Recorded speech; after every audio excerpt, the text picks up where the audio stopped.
evolution does not necessarily favor the longest lived.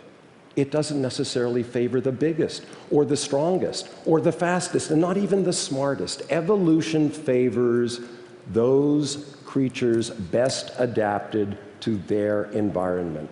That is the sole test of survival and success. At the bottom of the ocean, bacteria that are thermophilic and can survive at the steam vent heat that would otherwise produce, if fish were there, sous vide cooked fish, nevertheless have managed to make that a hospitable environment for them.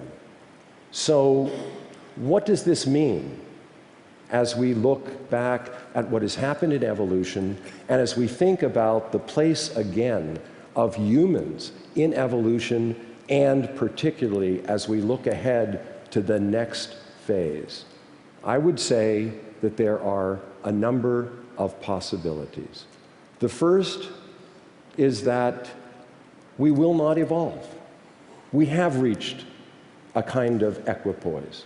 And the reasoning behind that would be, first, we have, through medicine, managed to preserve a lot of genes that would otherwise be selected out and be removed from the population. And secondly, we as a species have so configured our environment that we have managed to make it adapt to us as well as we adapt to it. And by the way, we immigrate and circulate and intermix so much that you can't any longer have the isolation that is necessary for evolution to take place. A second possibility is that there will be evolution of the traditional kind, natural, imposed by the forces of nature. And the argument here would be that the wheels of evolution grind slowly, but they are inexorable.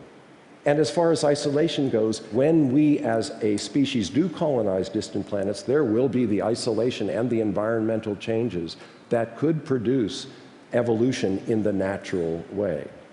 But there's a third possibility, an enticing, intriguing, and frightening possibility. I call it neo-evolution, the new evolution that is not simply natural, but guided and chosen by us as individuals in the choices that we will make.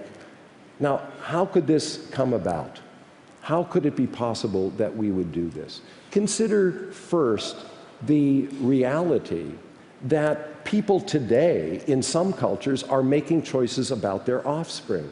They're in some cultures choosing to have more males than females. It's not necessarily good for the society, but it's what the individual and the family are choosing. Think also if it were possible, ever, for you not simply to choose the sex of your child, but for you in your body to make the genetic adjustments that would cure or prevent diseases. What if you could make the genetic changes to eliminate diabetes or Alzheimer's or reduce the risk of cancer or eliminate stroke? Wouldn't you want to make those changes in your genes? If we look ahead, these kind of changes are going to be increasingly possible. The Human Genome Project started